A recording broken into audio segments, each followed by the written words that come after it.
Hello, everyone. My name is Britton Helfert. This is my senior project, and for the sake of time, I'm going to jump right in. So, what I did was design and construct an automation system for greenhouse agriculture centered around microcontrollers.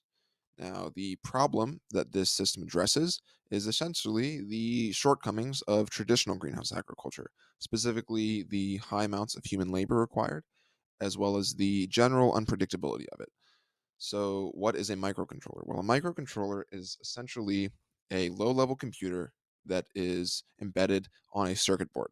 And the specific platform I'm using for this project is Arduino, which allows me to upload computer code onto the board. And the board itself is physically programmable, which allows me to use it in conjunction with other technologies such as sensors.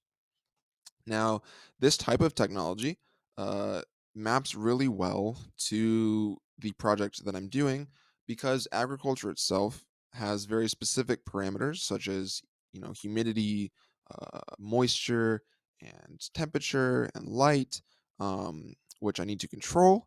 And it's very algorithmic in nature, so it kind of makes sense that you would want to use computers and technology to automate it.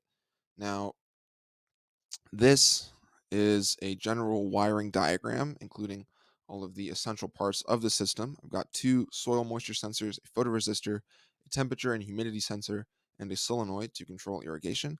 Now, I know that that wiring diagram might not make sense to most people, so I've got the components of the system outlined right here. So we've got the board that the system is based on. It's an Arduino Mega 2560. We've got a data logging shield. Now, a shield is essentially a pre assembled circuit board, which allows you to extend the capabilities of whatever microcontroller you're working with.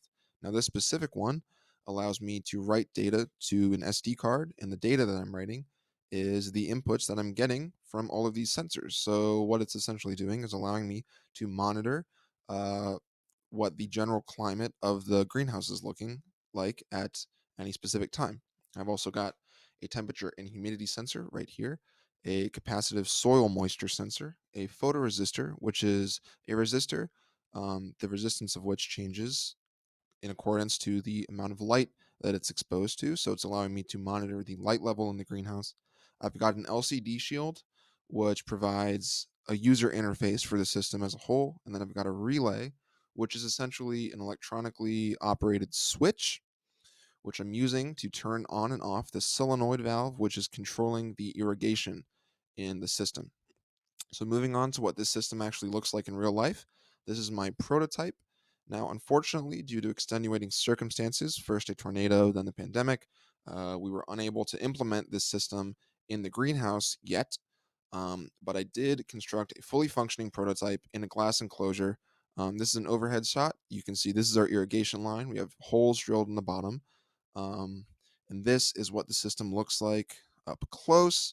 Um, in its full implementation, we intend to have this on a PCB board, but for the time being, the wiring is done via breadboard. Um, and now this is some of the data that I got from this prototype. So using the data logging shield, we're able to keep track of the climate in the greenhouse. Now this graph is comparing the external air temperature with the soil temperature at a depth of 1 inch. Now, as you can see, the soil temperature is not only significantly warmer, but it's experiencing in general less variation, which means that the insulating properties of this prototype are working well because it's keeping the plants warm. Now, this is the soil moisture in two different trials, and this really shows the adaptability of the system. Now, peppermint requires a lot more water than oregano, and as you can see, each time it dips below 80% moisture, it is watering. Now, this one, it's waiting at least 24 hours before watering the plants again.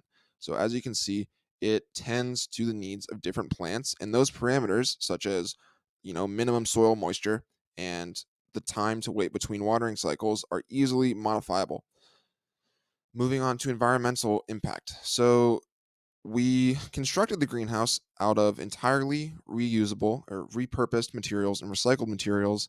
Um, and in general, we compared the amount of water used by the system to the amount of water used in traditional agriculture, and we found that our system uses significantly less water. That is all the time I have. Sorry, thank you.